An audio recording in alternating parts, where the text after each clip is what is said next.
Welcome students. मैं एक बार फिर अपने यूट्यूब चैनल के साथ इंग्लिश क्लासेस में मैं आपके साथ हूँ। और जैसा आपको पता है कि इसके पहले जो भी मैंने वीडियो बनाए उसमें बेसिक इंग्लिश ग्रामर के टॉपिक की चर्चा मैं कर रहा हूँ, जिसमें अभी आपको ऑर्थोग्राफी की चर्चा हुई, इटिमोलॉजी के अंतर्गत पार्ट्स ऑफ स्पीच की चर्चा हो रही है, जो नाउन से लेकर के इंटरजेक्शन तक की चर्चा अभी पूरी तरह से जारी है, जिसमें कि हमने नाउन की चर्चा आपके साथ की। उसके बाद मैंने कहा था कि नाउन्स और प्रोनाउन के बीच में जो कनेक्टिव 3 लेसन्स हैं, नंबर, केस, जेंडर, उसको आपको करना है, जिसमें नंबर के क्लास को मैंने पूर्ण किया था। केस और जेंडर का क्लास जो है वो प्रस्तावित है। तो आज के वॉल्यूम में मैं आपके साथ केस और जेंडर दोनों टॉपिक पर चर्चा करूँगा। सबसे पहले केस की चर्चा। तो केस के बारे में आप लोग जान रहे हैं कि इंग्लिश में केस 4 प्रकार के होते हैं: nominative case, objective case, possessive case, vocative case. Nominative case की जब बात की जाती है तो मेन वर्ब के पहले जो नॉन या प्रोनाउन का हम प्रयोग करते हैं और वो डूअर ऑफ द एक्शन होता है, यानी सेंटेंस में जो कार्य करने वाला होता है, सब्जेक्ट होता है, उसको हम नॉमिनेटिव केस में रखते हैं। यानी हिंदी में जब हम बात करते हैं तो आपको पता होगा हम इसे कर्ता कारक कहते हैं, और कर्ता जो होता है वो सेंटेंस के प्रारंभ में होता है, मेन वर्ब के पहले होता है, और वह सेंटेंस में कार्य करने वाला होता है। और उसके अंतर्गत हम नाउन और प्रोनाउन का प्रयोग प्रायः करते हैं।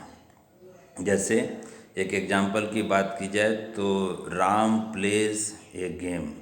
हिंदी राम एक खेल खेलता है। इसमें राम जो है ये नाउन है, हम आप जानते हैं कि ये प्रॉपर नाउन है, और ये डूअर ऑफ द एक्शन है, खेल करने का काम राम कर रहा है, इसीलिए इसको जो है सो हम नॉमिनेटिव केस के अंतर्गत रखते हैं। इसके बाद दूसरा होता है ऑब्जेक्टिव केस। ऑब्जेक्ट से ऑब्जेक्टिव केस का फॉर्म हुआ है, निर्माण हुआ है। ऑब्जेक्ट के बारे में हम लोग जानते हैं कि ऑब्जेक्ट जो है वो मेन वर्ब के बाद प्रयोग होता है। कहा जाता है कि जिस नाउन और प्रोनाउन पर वर्ब का इम्पैक्ट पड़ता है वो आपको ऑब्जेक्ट कहलाता है। ऑब्जेक्टिव केस का फॉर्मेशन वहाँ होता है उस नाउन प्रोनाउन से। तो इसमें जैसे एक एग्जांपल आपको बता देते हैं, I read a book. I read a book में आई आपका नॉमिनेटिव केस में हुआ, सब्जेक्ट हुआ, जो अभी मैं आगे बताऊंगा आपको। प्रोनाउन के अंतर्गत आई को रखा जाता है। और read, I read a book अगर कहते हैं तो उसके बाद रीड हो गया मेन वर्ब, और बुक वहाँ हो गया आपको, वैसे तो नॉन है, कॉमन नॉन के अंतर्गत हम बुक को रखते हैं, लेकिन इसका प्रयोग यहाँ पर ऑब्जेक्टिव केस के अंतर्गत किया गया है। और कई बार नाउन की जगह प्रोनाउन के फॉर्मेशन को भी रखा जाता है। जैसे एक एग्जांपल मैं आपके सामने रख रहा हूँ, आई लुक यू, मैं आपको देखता हूँ। इसमें हम देखते हैं कि लुक के पहले नॉमिनेटिव केस में आई का प्रयोग किया जा रहा है, जो पर्सनल प्रोनाउन है, मैं आगे आपको पढ़ाऊँगा। और ऑब्जेक्टिव केस में यू का प्रयोग किया जा रहा है। ये यू यहाँ पर ऑब्जेक्टिव केस में है, ये भी पर्सनल प्रोनाउन के अंतर्गत इसी चर्चा आएगी आगे। अभी सिर्फ एग्जाम्पल रेफरेंस आपके सामने में ले रहा हूँ। इस प्रकार ये ऑब्जेक्टिव केस का एग्जाम्पल हुआ। ऑब्जेक्टिव केस का प्रयोग मेन वर्ब के बाद किया जा रहा है। अब जब नॉमिनेटिव केस और ऑब्जेक्टिव केस की चर्चा हो गई तो एक जो फौरी तौर पर दोनों में अंतर की बात एक बार फिर से मैं दोहरा देता हूँ। मेन वर्ब के पहले जिस नाउन और प्रोनाउन का प्रयोग होगा वो डूअर ऑफ एक्शन है, तो उसको हम नॉमिनेटिव केस में रखेंगे। मेन वर्ब के बाद जो नॉन प्रोनाउन आ रहे हैं और जिस पर कि इम्पैक्ट पड़ रहा है आपको उस वर्ब का, उसे हम ऑब्जेक्टिव केस में रखेंगे। इसका पॉजेसिव केस की चर्चा होती है। पॉजेसिव केस के अंतर्गत संबंध या अधिकार की बात आती है। जैसे दिस इज राम्स हाउस, ये राम का घर है। इसमें राम के साथ हम एपोस्ट्रोफी एस का प्रयोग करते हैं, एपोस्ट्रोफी एस लगा करके पॉजेसिव बनाते हैं। तो पॉजेसिव केस में जो है लिविंग नॉन लिविंग के रिलेशनशिप की बात होगी, एक अधिकार की बात होगी, जो आगे के एग्जाम्पल में जब मैं आपको पॉजेसिव केस बनाने के नियम की चर्चा करूँगा तो उसको मैं और ज़्यादा आपके साथ स्पष्ट करूँगा। ये पॉजिटिव केस की बात हुई।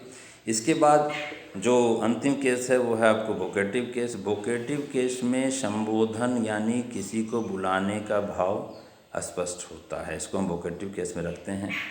जैसे एक एग्जाम्पल कहा जाए कि राम कम हियर। अब यहाँ पर राम के बाद जो है हम प्रयोग करते हैं साइन ऑफ एक्सक्लेमेशन का, और उसके बाद जो है सो कम हेयर का प्रयोग करते हैं।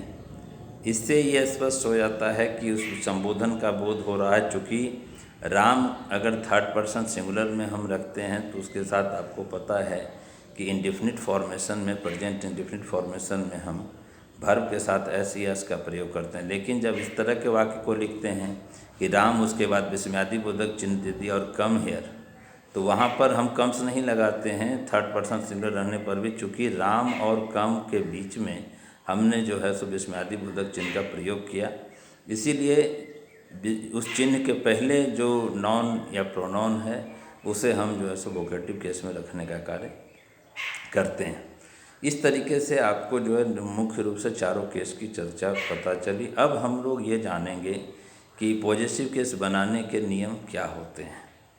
पॉजिटिव केस बनाने में कुछ नियमों की चर्चा की गई है, जिसमें पहला नियम यह है कि किसी भी लिविंग का पॉजिटिव केस एपोस्ट्रोफी एस लगा के बनाया जाता है। सिंगुलर सेंस रहना चाहिए वहाँ पर, और उसका जो है एपोस्ट्रोफी एस लगा के बनाया जाता है। जैसे this is Ram's book, Ram के आगे एपोस्ट्रोफी लगाए, फिर एपोस्ट्रोफी का चिन्ह दे करके एस लगाए, फिर बुक, यानी यह राम की किताब है। राम लिविंग है और बुक नॉन लिविंग है, लेकिन पहले चूँकि राम का प्रयोग किया गया, लिविंग का प्रयोग किया गया, इसीलिए जो है सो उसके साथ हमने एपोस्ट्रोफी एस का प्रयोग किया। दूसरा उदाहरण है कि नॉन लिविंग का जो हम बनाते हैं पॉजिटिव केस वो ऑफ लगा करके बनाते हैं। जैसे एग्जाम्पल में the leg of chair has broken, कुर्सी का पैर टूट चुका है, तो वहाँ पर लेग ऑफ चेयर की जब बात करते हैं, चेयर भी नॉन लिविंग है, उस चेयर का लेग भी नॉन लिविंग है, दोनों सिचुएशन में हम ऑफ लगा करके उसका पॉजिटिव केस बनाते हैं।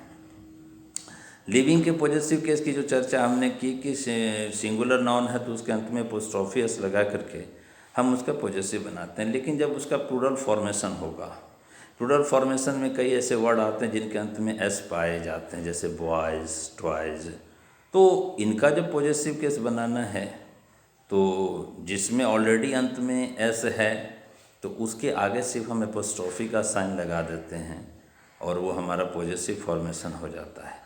कई ऐसे नाउन हैं जो प्लूरल फॉर्म में होते हैं लेकिन उनके अंत में एस का फॉर्मेशन नहीं होता, जैसे children, children, main, MEN, main, इसमें है तो ये प्लूरल फॉर्मेशन में, लेकिन इसके अंत में कहीं पर एस नहीं है।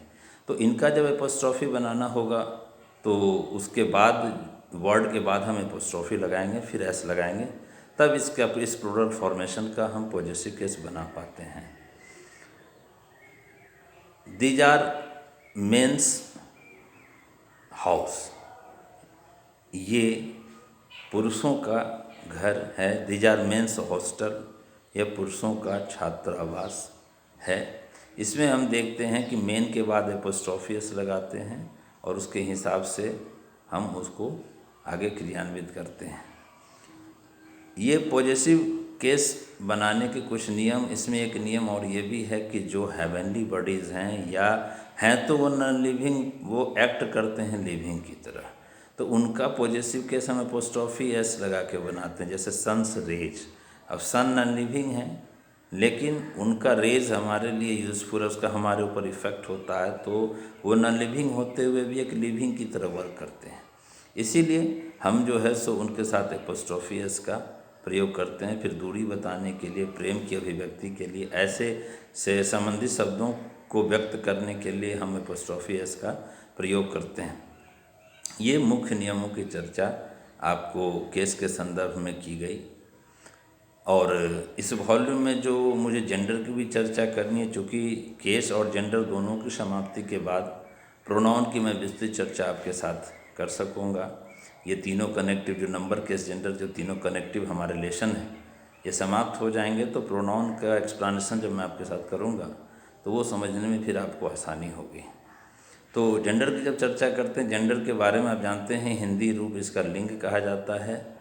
और अगर हम बहुत सामान्य अर्थ में कहें तो ये कह सकते हैं कि किसी भी सजीव और निर्जीव के पुरुष या स्त्री यानी लिंग का भेद बताने के लिए जो है सब जेंडर का प्रयोग करते हैं। दोनों में क्या अंतर है, वो नॉन लिविंग लिविंग में भी कई प्रकार के जो सो उनकी जेंडर कैटेगरी है उसकी चर्चा हम इसमें करते हैं। तो जेंडर को मुख्य रूप से 4 भाग में बांटा गया: masculine gender, feminine gender, common gender, neutral gender.